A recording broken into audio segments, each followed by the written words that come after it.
Hi, ഇന്ന് നമ്മൾ വന്നിരിക്കുന്ന ഒരു പുതിയ ബുക്കിങ്ങിനായിട്ടാണ്. ഇത് ഞങ്ങളുടെ മലപ്പുറം ജില്ലയിൽ തന്നെയാണ് കേട്ടോ വരുന്നത്.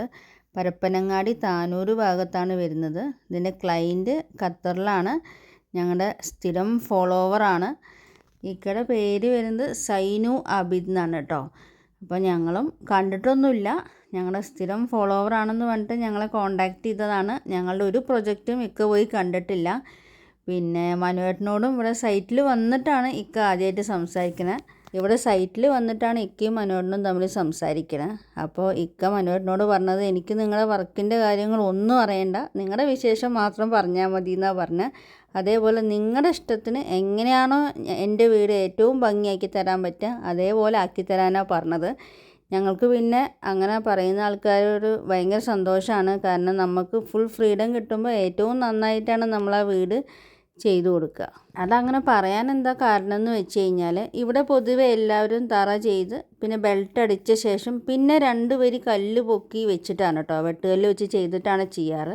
അപ്പോൾ മനുവേട്ടൻ അതിനെക്കുറിച്ച് പറഞ്ഞു കൊടുത്ത് അങ്ങനെ ചെയ്യണ്ട, നമ്മുടെ കോൺക്രീറ്റ് വീടായതുകൊണ്ട് നമുക്ക് 12 അടി ചുമര് വെക്കാമെന്നൊക്കെ പറഞ്ഞപ്പോഴാണ് ഇക്ക പറഞ്ഞത്, എനിക്കതൊന്നും പറഞ്ഞു തരണ്ട, അതൊക്കെ നിങ്ങളുടെ ഇഷ്ടത്തിന് എങ്ങനെയാണെന്ന് വെച്ചാൽ ചെയ്താൽ മതിയെന്ന്. കാരണം ഇതൊരു വെള്ളം കെട്ടി നിൽക്കുന്ന സ്ഥലമാണ് കേട്ടോ. കാരണം കടൽ തീരമായതുകൊണ്ട്. അപ്പോൾ ഇതാ കിണറ്റിലും അത്യാവശ്യം നല്ലപോലെ വെള്ളമുണ്ട്. പിന്നെ കടൽ പ്രദേശത്തുനിന്ന് ആൾക്കാർ വിളിക്കുമ്പോൾ എന്നോട് കുറേ ഡൗട്ട്സ് കാര്യങ്ങൾ ചോദിക്കാറുണ്ട്. അതിനുള്ളൊരു മറുപടി കൂടി ആയിട്ടാണ് കേട്ടോ ഈ വീഡിയോ ചെയ്തിരിക്കുന്നത്. അപ്പോൾ ഇതൊന്നും എല്ലാവരും ഫുള്ളായിട്ട് കേൾക്കും കേട്ടോ. ഇന്ന് നമ്മൾ ഒരുപാട് ആൾക്കാർ നമ്മളോട് കമൻ്റായിട്ടും അതേപോലെ തന്നെ ഫോൺ വിളിച്ചിട്ടും ചോദിക്കുന്ന ചോദ്യത്തിനുള്ള ഒരു ഉത്തരമായിട്ടാണ് നമ്മൾ വരുന്നത്. നമ്മളെ ഭാഗത്തു നിന്നുള്ള ഉത്തരമാണ് കേട്ടോ. ചോദ്യം എന്താണെന്ന് വെച്ചാൽ, കടലിൻ്റെ വക്കത്ത് വീട് വെക്കണ സമയത്ത് നിങ്ങൾക്ക് ഈ നോർമൽ കമ്പി മാറ്റിയിട്ട് ഇപ്പോൾ ഫൈബറിൻ്റെ കമ്പി ഇറങ്ങിയിട്ടുണ്ട്, ആ കമ്പി ഉപയോഗിച്ചൂടെ എന്നാണ് ഒരുപാട് ആൾക്കാർ കമൻറ്റിലൂടെയും അതേപോലെ തന്നെ ഫോൺ വിളിക്കുമ്പോഴും ചോദിക്കണത്. ഇപ്പോൾ ചേർത്തലയിൽ വീട് ചെയ്യുമ്പോൾ അതിൻ്റെ അടിയിൽ കമൻ്റ് ഉണ്ട്. ഒരുപാട് ആൾക്കാർ അങ്ങനെ കമൻറ്റും അടിക്കുന്നുണ്ട്, അതേപോലെ തന്നെ ഫോൺ വിളിക്കുമ്പോഴും ചോദിക്കുന്നുണ്ട്, എന്താ നിങ്ങൾക്ക് അങ്ങനെ ഫൈബർ കമ്പി വെച്ചിട്ട് വീട് ചെയ്തുകൂടെ എന്ന്. അതിൻ്റെ കാരണമായിട്ട് അവർ പറയണത് എന്താ വെച്ചിട്ടുണ്ടെന്നുണ്ടെങ്കിൽ, കടൽക്കാറ്റ് അടിക്കുമ്പോൾ ഉപ്പുകാറ്റാണ് വരുന്നത്. ആ ഉപ്പുകാറ്റ് വരുന്ന സമയത്ത് കമ്പി ദ്രവിച്ച് പോവില്ലേ എന്നാണ് അവരുടെ ക്വസ്റ്റ്യൻ. പക്ഷെ നമുക്ക് പറയാനുള്ള എന്താ വെച്ചിട്ടുണ്ടെന്നുണ്ടെങ്കിൽ, ഫൈബറിൻ്റെ കമ്പി ഇറങ്ങിയിട്ട് ഇപ്പോൾ കുറച്ച് കാലങ്ങളായിട്ടേ ഉള്ളൂ, ഏറെ 1-2 വർഷമായിട്ടേ ഉള്ളൂ ഈ ഫൈബർ ഗ്ലാസ് കമ്പി മാർക്കറ്റിൽ ഇറങ്ങിയിട്ട്. അതിൻ്റെ മുന്നേയും ഈ കടലിൻ്റെ തീരത്തും അതേപോലെ തന്നെ കടൽപ്പാലങ്ങളും എല്ലാം ഇരുമ്പിൻ്റെ കമ്പി കൊണ്ടാണ് നിർമ്മിച്ചിരുന്നത്. സാധാരണ ഇപ്പോൾ ഞാൻ പോകുന്നത് പരപ്പനങ്ങാടിയാണ്. അതായത് കടലിൽ നിന്ന് ഏകദേശം കറക്റ്റ് കടലിൽ നിന്ന് 1 കിലോമീറ്ററാണ് നമ്മളെ സൈറ്റിലേക്കുള്ള ദൂരം. അപ്പോൾ ഈ ഒരു പരിസര പ്രദേശത്തും അതേപോലെ തന്നെ കേരളത്തിൻ്റെ ഉടനീളമുള്ള കടൽക്കരയിലും വർഷങ്ങളായിട്ട് വീടുകൾ നിർമ്മിക്കുന്നുണ്ട് ആൾക്കാർ. ആ കംപ്ലീറ്റ് വീടുകളും പഴയ കാലത്ത് എങ്ങനെയാണോ ചെയ്തിരുന്നത് അതേപോലെ നോർമൽ കമ്പിയിലാണ് ചെയ്തിരിക്കുന്നത്. അപ്പോൾ ഇത്രയും കാലം അങ്ങനെ ചെയ്ത വീടുകളൊന്നും, അതായത് സാധാരണ ഒരു വീട് വെച്ചിട്ട് കിട്ടുന്ന ആയുസിനേക്കാളും പകുതിയായിട്ടൊന്നും നശിച്ചു പോയിട്ടൊന്നുമില്ല. പള്ളികളുണ്ട് ഒരുപാട്, അതേപോലെ വീടുകൾ, കടമുറികൾ, ഇതൊക്കെ നോർമൽ ചെയ്യണ രീതിയിൽ തന്നെയാണ് ആൾക്കാർ ചെയ്തിരിക്കുന്നത് വർഷങ്ങൾക്ക് മുൻപേ തന്നെ. പിന്നെ ഇപ്പം എന്താണ് ആൾക്കാർക്ക് ഇങ്ങനെ ഒരു സംശയം വരാൻ കാരണം വെച്ചിട്ടുണ്ടെങ്കിൽ, ഇപ്പോൾ മാർക്കറ്റിൽ ഈ സാധനം ഇറങ്ങിയപ്പോൾ അതുകൊണ്ട് ചെയ്തുകൂടെ എന്നാണ് ചോദ്യം. കോൺക്രീറ്റ് ചെയ്യാനായിട്ട് സത്യം പറഞ്ഞാൽ കമ്പി ഉപയോഗിക്കുന്നുണ്ട് നമ്മളെ നാട്ടിൽ. ഞാൻ ഇതിന് മുന്നേയും പറഞ്ഞിട്ടുണ്ട്, ഇന്ത്യയിൽ ചില സംസ്ഥാനങ്ങളിൽ കമ്പിക്ക് പകരം മുള കോൺക്രീറ്റ് ചെയ്യുന്നുണ്ട്. ഏത് രീതിയിൽ കോൺക്രീറ്റ് ചെയ്ത് കഴിഞ്ഞാലും കോൺക്രീറ്റ് അതേപോലെ തന്നെ നിൽക്കും. പിന്നെ ഇപ്പോൾ തൊട്ടടുത്തൊരു വീട് വെക്കുന്നുണ്ട്, അവർ സാധാരണ രീതിയിൽ കല്ലിൽ ചെയ്തിട്ട് അതിൻ്റെ മുകളിൽ കോൺക്രീറ്റിൻ്റെ സ്ലാബാണ് ചെയ്യണത്. അതായത് സാധാരണ നാട്ടിൽ ചെയ്യണ അതേ രീതി തന്നെ. പിന്നെ ഫൈബർ കമ്പി ആക്കണോ വേണ്ടോ എന്നുള്ളത് തികച്ചും ആ വീട് വെക്കുന്ന ആളുടെ ഒരു ഇതാണ്. നമ്മൾ മെയിൻ സ്ലാബൊന്നും ചെയ്യാനായിട്ട് ഇതുവരെ ഒരാളും ഞാൻ അങ്ങനെ ചെയ്യണ കണ്ടിട്ടില്ല. മെയിൻ സ്ലാബ് ഫൈബറിൻ്റെ കമ്പി ഇട്ടിട്ട് ക്രാങ്ക് ഓടിച്ചിട്ടൊന്നും ചെയ്യണത് ഞാൻ കണ്ടിട്ടില്ല. ഇനി ചെയ്യാൻ പറ്റുമെന്ന് ചോദിച്ചു കഴിഞ്ഞാൽ തീർച്ചയായിട്ടും ചെയ്യാൻ പറ്റും. ഞാൻ പറഞ്ഞില്ലേ, മുള ഇട്ടിട്ടടക്കം വരെ ആൾക്കാർ ചെയ്യുന്നുണ്ട്. അപ്പോൾ പിന്നെ ഫൈബറിൻ്റെ കമ്പി കൊണ്ട് എന്തുകൊണ്ട് ചെയ്തുകൂടാ? ചെയ്യാൻ തീർച്ചയായിട്ടും പറ്റും. ഇനി ഞങ്ങൾ ചെയ്യണുണ്ടോ എന്നാണ് ചോദിക്കുന്നത് വെച്ചാൽ, ഞങ്ങൾക്ക് ഒരിക്കലും ചെയ്യില്ല. കാരണം എന്താ വെച്ചാൽ, നമ്മളെ ചുമര് കംപ്ലീറ്റ് കോൺക്രീറ്റ് വരുന്നുണ്ട്, അതിൻ്റെ കോർണറിൽ GI പൈപ്പ് വരുന്നുണ്ട്. പിന്നെ ഞങ്ങൾ ചുമരിൽ ചെയ്യണ കംപ്ലീറ്റ് കമ്പിയും വെൽഡിംഗ് ആണ് ചെയ്യണത്. അപ്പോൾ അത് കാരണം കൊണ്ട് ഞങ്ങൾക്ക് ആ ചുമരിൽ വെക്കണ കമ്പി ഒരിക്കലും ഫൈബറാക്കാൻ പറ്റും. പക്ഷേ ഞങ്ങളതെന്തായാലും ഇപ്പോൾ ചെയ്യണില്ല. ഓരോ ദിവസങ്ങൾ കഴിയുന്തോറും ടെക്നോളജി ഇങ്ങനെ വർദ്ധിച്ചുകൊണ്ടിരിക്കുകയാണ്. അതായത് ഇന്ന് കണ്ട ടെക്നോളജിയിലല്ല നാളെ മെറ്റീരിയൽസ് ഇറങ്ങണതും ആൾക്കാർ കെട്ടിടം പണിയണതും ഒക്കെ. അപ്പോൾ ഈ ഒരു ഫൈബറിൻ്റെ കമ്പി വെച്ചിട്ട് അങ്ങനെ ചെയ്യാൻ പറ്റുന്നുണ്ടെങ്കിൽ ഏറ്റവും ആദ്യം ഇത് സ്വീകരിക്കേണ്ടത് ഗവൺമെൻറ് പ്രൊജക്റ്റുകളിലൊക്കെയാണ്. അതായത് ഏറ്റവും കൂടുതൽ നമുക്കിപ്പോൾ നിങ്ങൾ പറയുന്ന കടൽക്കാറ്റ് അങ്ങനത്തെ ഇഷ്യൂ ഒക്കെ വരുന്നത് ഇപ്പോൾ കടലിൻ്റെ ഉള്ളിൽ കൂടെ ഒരു പാലം ചെയ്യുകയാണ് വിചാരിച്ചോളൂ, അല്ലെങ്കിൽ ഒരു കായലിൻ്റെ, ഇപ്പോൾ കൊച്ചിയിലൊക്കെ ആണെന്നുണ്ടെങ്കിൽ കായലിൻ്റെ തൊട്ടടുത്ത് ഒരുപാട് ദ്വീപുകൾ തമ്മിൽ കണക്ട് ചെയ്യണ പാലങ്ങളുണ്ട്. അതിൻ്റെയൊക്കെ പില്ലേഴ്സ് കൊടുത്തിരിക്കുന്നത് ഇതേപോലെ ഇരുമ്പിൻ്റെ കമ്പി ഉപയോഗിച്ചിട്ടാണ്. ഇനിയിപ്പോൾ പറയാം അതൊക്കെ ഒരുപാട് മുന്നേ ചെയ്തതാണെന്നുണ്ടെങ്കിൽ ഇപ്പോൾ പുതുതായിട്ട് ചെയ്യണ ഒരു പാലത്തിൻ്റെ പില്ലേഴ്സിനും ഈ ഒരു ഫൈബറിൻ്റെ കമ്പി ഉപയോഗിച്ചിട്ട് പില്ലറിന് കാല് കൊടുക്കുന്നത് ഞാൻ കണ്ടിട്ടില്ല.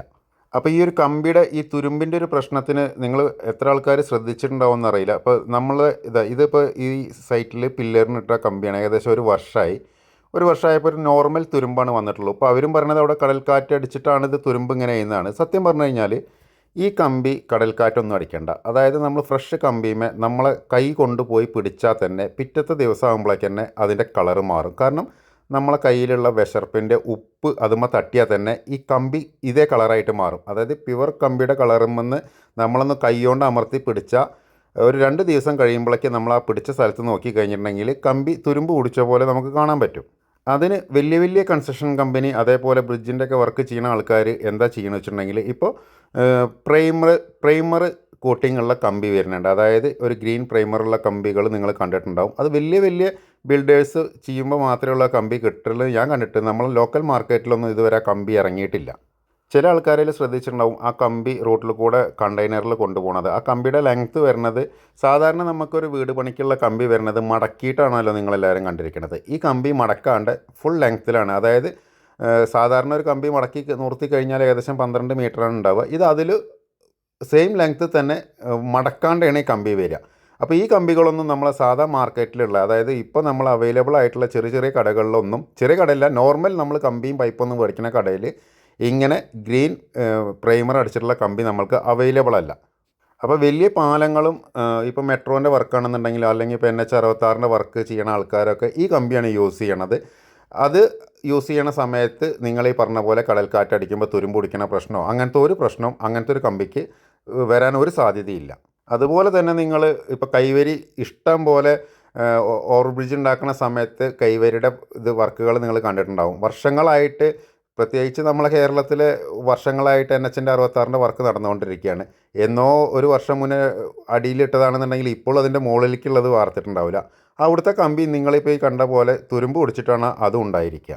അപ്പോൾ ഈ കമ്പി കൊണ്ട്, ഇപ്പോൾ ഫൈബർ ഗ്ലാസിൻ്റെ കമ്പി കൊണ്ട് ഇത്രയും ബെനിഫിറ്റ് ഉണ്ടെന്നുണ്ടെങ്കിൽ ഏറ്റവും ആദ്യം അതിനെ സപ്പോർട്ട് ചെയ്യേണ്ടതും അത് മാർക്കറ്റിൽ ഇംപ്ലിമെൻറ്റ് ചെയ്യേണ്ടതും സത്യം പറഞ്ഞാൽ വലിയ ഗവൺമെൻറ് പ്രോജക്റ്റ് ചെയ്യണ എൻജിനീയേഴ്സും അവരാണ് അത് റെക്കമെൻഡ് ചെയ്യേണ്ടത്. പക്ഷേ ഞാനിതുവരെ കണ്ടിട്ടില്ല. ഇപ്പോൾ അത് റെക്കമെൻഡേഷനായിട്ട് ആകെ വരുന്നത് ഇപ്പോൾ നമ്മളെ ഓവുചാലില്ലേ, അതായത് ഡ്രെയിനേജിൻ്റെ ഇതിനായിട്ട് ആ കമ്പി ഞാൻ NH66 ഉപയോഗിക്കുന്നത് കണ്ടിട്ടുണ്ടോ. അല്ലാണ്ട് അതിൻ്റെ മുകളിൽ ഉപയോഗിക്കുന്ന പില്ലേഴ്സിനോ അല്ലെങ്കിൽ അതിൻ്റെ മുകളിൽ ഇരിക്കുന്ന സ്ലാബിനോ ഒന്നും അങ്ങനത്തെ കമ്പി ഉപയോഗിക്കണം ഞാൻ ഇതുവരെ കണ്ടിട്ടില്ല. അപ്പോൾ ഞാൻ പറഞ്ഞു വന്നത് വെച്ചിട്ടുണ്ടെങ്കിൽ ഇത്രയും കടൽ വെള്ളത്തിൽ നിൽക്കുന്ന പാലത്തിന് അങ്ങനെ നിൽക്കാമെന്നുണ്ടെന്നുണ്ടെങ്കിൽ പിന്നെ നമ്മൾ ചെറുതായിട്ട് വെക്കുന്ന ഒരു വീടിന് അങ്ങനെ ഒരു ദോഷം സംഭവിക്കില്ല എന്നുള്ളതാണ് നമ്മളൊരിത്. ഇപ്പോൾ എല്ലാ കാര്യത്തിനും ഒരു ആയുസ്സുണ്ടല്ലോ. ഇപ്പോൾ മനുഷ്യനാണെങ്കിലും ആയുസ്സുണ്ട്, ഒരു ബിൽഡിങ്ങിനാണെങ്കിലും ആയുസ്സുണ്ട്. ഒരുവിധം എല്ലാ മാനുഫാക്ചറിങ് ചെയ്യണ സാധനത്തിനൊക്കെ ഒരു ഡേറ്റ് ഓഫ് ബർത്തും ഉണ്ടാവും, ഒരു ഡെത്തും ഉണ്ടായിരിക്കും. അപ്പോൾ ആ ഒരു ലിമിറ്റ് സമയം വരെ നമുക്ക് നിൽക്കാനായിട്ട് ഇപ്പോൾ നമ്മൾ നോർമൽ ചെയ്യണ കമ്പി തന്നെ ചെയ്യുകയാണെന്നുണ്ടെങ്കിൽ ഒരു കുഴപ്പമില്ല എന്നാണ് എൻ്റെ ഒരു അഭിപ്രായം, കടൽ തീരത്താണെങ്കിൽ കൂടി. പക്ഷേ നമ്മളാ ചെയ്യണത് നല്ല രീതിക്ക് ചെയ്യണമെന്ന് മാത്രം. പണ്ട് കാലങ്ങളിൽ നിങ്ങൾ ഈ പറഞ്ഞ പോലത്തെ പ്രശ്നമുണ്ടായിരുന്നു. അതിൻ്റെ കാരണം എന്ന് പറഞ്ഞിട്ടുണ്ടെന്നുണ്ടെങ്കിൽ പണ്ട് കോൺക്രീറ്റ് ചെയ്യണ സമയത്ത് നമ്മൾക്കതിന് കവറിങ് ബ്ലോക്കോ അങ്ങനത്തെ കാര്യങ്ങളൊന്നും ഉണ്ടായിരുന്നില്ല. പിന്നെ മെയിനായിട്ട് ഈ വൈബ്രേഷൻ അങ്ങനത്തെ കാര്യങ്ങളൊക്കെ വളരെ റെയറായിട്ട് വലിയ ആൾക്കാരോ അല്ലെങ്കിൽ വലിയ കൺസ്ട്രക്ഷൻ കമ്പനി മാത്രമാണ് പ്രൊവൈഡ് ചെയ്തിട്ടുണ്ടായിരുന്നത്. കവറിങ് ഇല്ലയെന്നുണ്ടെന്നുണ്ടെങ്കിൽ കമ്പി എന്തായി കഴിഞ്ഞാൽ താഴത്തായി വന്നു കഴിഞ്ഞാൽ അതിൽ എയർ പിടിക്കും. എയർ പിടിച്ച് കഴിഞ്ഞാൽ ആ കമ്പി തുരുമ്പിക്കും. ആ തുരുമ്പിക്കുന്ന സമയത്ത് അതിൻ്റെ അടിയിലുള്ള സിമെൻറ്റ് അടർന്നു പോകാറുണ്ട്. അതേപോലെ തന്നെ ഈ വൈബ്രേഷൻ അടിക്കുന്ന സമയത്താണ് നമുക്ക് കോൺക്രീറ്റിൻ്റെ ഉള്ളിലത്തെ എയർ കംപ്ലീറ്റ് ഔട്ടാവുക. ആ എയർ ഔട്ടായി കഴിഞ്ഞാൽ തന്നെ കോൺക്രീറ്റ് സ്ട്രെങ്ത്തായി കമ്പി മിഡിലും ആവണം. അപ്പോൾ ഇത് രണ്ടും ചെയ്ത് കഴിഞ്ഞാൽ കോൺക്രീറ്റ് പെർഫെക്റ്റ് ആയിരിക്കും എന്നാണ് എൻ്റെ ഒരു കാഴ്ചപ്പാട്. പിന്നെ കോൺക്രീറ്റിൻ്റെ കാര്യം പറയുകയാണെന്നുണ്ടെങ്കിൽ ഇപ്പം നമ്മൾ ഈ കാണുന്ന ഒരു പാലുണ്ടല്ലോ, ഇത് കുറ്റിപ്പുറം പാലാണ്. നിങ്ങൾ എത്ര ആൾക്കാർ ശ്രദ്ധിച്ചിട്ടുണ്ടെന്ന് അറിയില്ല. പണ്ടുണ്ടായിരുന്ന പാലങ്ങളും ഇപ്പം ഉണ്ടായിരുന്ന പാലങ്ങളും തമ്മിൽ ഒരുപാട് വ്യത്യാസമുണ്ട്. അതിലെ ഏറ്റവും വലിയൊരു മെയിൻ വ്യത്യാസം എന്താണെന്ന് ചോദിച്ചിട്ടുണ്ടെന്നുണ്ടെങ്കിൽ പാലങ്ങളുടെ പില്ലേഴ്സ് തമ്മിൽ ഒരുപാട് അകലത്തിൽ വ്യത്യാസം വന്നിട്ടുണ്ട്. നിങ്ങൾ ശ്രദ്ധിച്ചണമെന്ന് എനിക്കറിയില്ല. പണ്ടുണ്ടായിരുന്ന ഏതൊരു പുഴയുടെ കുറുകെ അല്ലെങ്കിൽ ഏതൊരു പാലാണെന്നുണ്ടെങ്കിലും വളരെ അടുത്തടുത്തായിരിക്കും അതിൻ്റെയൊക്കെ പില്ലേഴ്സ് ഉള്ളത്. എന്നാൽ ഇപ്പോൾ പണിയണ പാലങ്ങൾക്കാണെന്നുണ്ടെങ്കിലും മെട്രോനാണെന്നുണ്ടെങ്കിലും നിങ്ങൾ ഒരു പില്ലർ ഇട്ടു അടുത്ത പില്ലർ അതിൻ്റെ മുകളിൽ വരുന്ന സ്പാനിൻ്റെ ലെങ്ത്ത് ഒരുപാട് വ്യത്യാസം വന്നിട്ടുണ്ട്. അതിൻ്റെ കാരണം എന്താ വെച്ചിട്ടുണ്ടെങ്കിൽ പണ്ട് വെറും കമ്പി വെച്ചിട്ടാണ് ഇതിൻ്റെ മുകളിൽ കോൺക്രീറ്റ് ചെയ്തതെന്ന് വെച്ചിട്ടുണ്ടെങ്കിൽ ഇന്ന് അതിൻ്റെ ഗ്ലാഡർ കോൺക്രീറ്റ് ചെയ്യണത് വെറും കമ്പി കൊണ്ട് മാത്രമല്ല. ഇപ്പോൾ ഈ ഒരു പാലത്തിൻ്റെ തന്നെ കണ്ടില്ല, ഒരു ഓവർ ബ്രിഡ്ജിൻ്റെ പില്ലേഴ്സ് തമ്മിൽ എത്ര അകലാണ്. അപ്പോൾ അതിന് പുതിയ മെത്തേഡ് ഇറങ്ങിയിട്ടുണ്ട്. അതിനൊരു റോപ്പ് സിസ്റ്റമാണ് വരുന്നത്. അത് കാരണം കൊണ്ടാണ് ഇത്രയും സ്പാനിൻ്റെ ലെങ്ത്ത് വരുന്നത്. പണ്ട് കാലത്ത് ഈ ഒരു രീതി ഉണ്ടായിരുന്നില്ല. ഇത്രയും വലിയ പാലാണെന്നുണ്ടെങ്കിൽ അതിൻ്റെ നടുക്ക് കൂടി ഒരു കാല് വന്നിട്ടുണ്ടാവും.